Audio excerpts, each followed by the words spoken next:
Hello friends, welcome back to our channel Dheeru's kitchen and vlogs.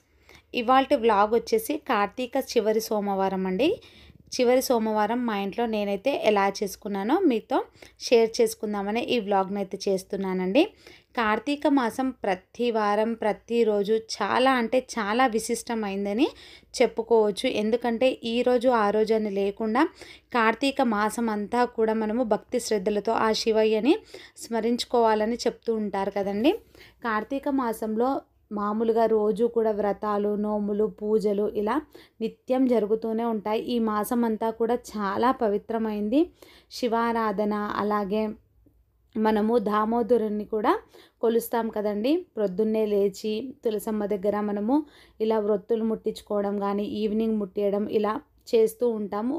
ఒక్కొక్కరి వాళ్ళ శక్తి కొలది కార్తీక మాసంలో పూజలు చేయడం, వ్రతాలు చేయడం కూడా చేస్తూ ఉంటారు. అంత విశిష్టమైన కార్తీక మాసంలో మనం కూడా రోజు ఇలా మనకు తోచినట్టుగా, మనకు తెలిసినట్టుగా పూజలు అనేవి చేసుకుంటే చాలా మంచిదని అంటూ ఉంటారు.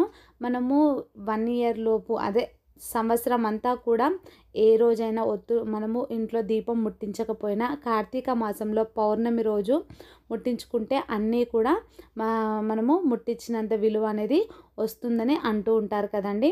కాబట్టి కార్తీక పౌర్ణమి రోజు మనము ఇలా చేసుకుంటాము. అలాగే క్షీరాబ్ది ద్వాదశి అని కూడా ఉంటుంది.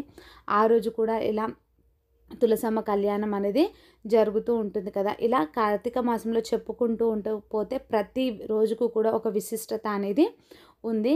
చివరి సోమవారం అయితే నేను ఇలా అరటిది బెరడు ఉంటుంది కదండి. ఆ బెరడులో నేను చిన్న చిన్న హోల్స్ చేసి 33 పువ్వొత్తులను నూనెలో ముంచి నేనైతే వెలిగించుకున్నానండి. ఒక తాంబాలంలో వాటర్ని పోసి వాటర్లో అలా వదిలితే మనం ఏదైనా కోరిక కోరుకొని అలా చేస్తే మనం వదిలిన దీపాలు అనేవి శివయ్యకు, అదే మనం ఏదైతే కోరిక కోరుకున్నామో అలా నదీ ప్రవాహంలో వెళ్తూ అది ఆ భగవంతునికి చేరుతుందని చెప్తుంటారు. కాబట్టి అలా మనం మనసులో గట్టిగా ఏదైనా స్మరించుకొని ఏదైనా కోరిక అనేది కోరుకొని ఇలా వెలిగించుకుంటే చాలా అంటే చాలా మంచిదంటండి.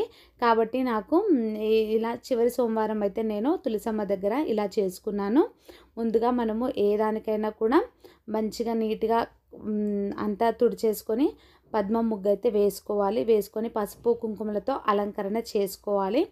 అలంకరించుకున్న తర్వాత మనమైతే రెడీ చేసుకున్న ఒత్తులను ఒక్కొక్కటిగా వీలైతే ఒక్కొక్కటిగా, 5 వీలైతే 5 నేనైతే ఇక్కడ 10 ఒత్తులను ఒక్కొక్క దగ్గరగా పెట్టాను. మిగిలిన 3 ఒత్తులను మరొక పక్కన ఉంచి కర్పూరం వేసి వెలిగించానండి. అలాగే చివరగా మంగళహారతిని కూడా మనము ఇవ్వాలి. తులసమ్మ దగ్గర దీపం పెట్టుకొని ఇలా మంగళహారతి అనేది ఇవ్వాలి. కార్తీక మాసంలో ఎంత వీలైతే అంత మనము శివారాధన చేయడము, అష్టోత్తరాలు చదువుకోవడము, కార్తీక పురాణం చదవడం ఇలా మనం చేస్తే మనకు చాలా అంటే చాలా శుభాలు జరుగుతాయని అంటుంటారు కదండి.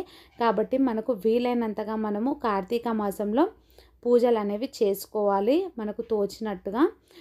ఇలా నా కార్తీక సోమవారం చివరి సోమవారం అయితే నేనైతే ఇలా మా ఇంట్లోనే పూజను అనేది చేసుకున్నాను. మా పాప కూడా నాకు పాట పాడుతూ గంట కొడుతుందండి. ఆమె అన్నిటికీ ఎక్కువే అండి భక్తి అనేది, చాలా అంటే చాలా ఎక్కువగా ఆమెకు.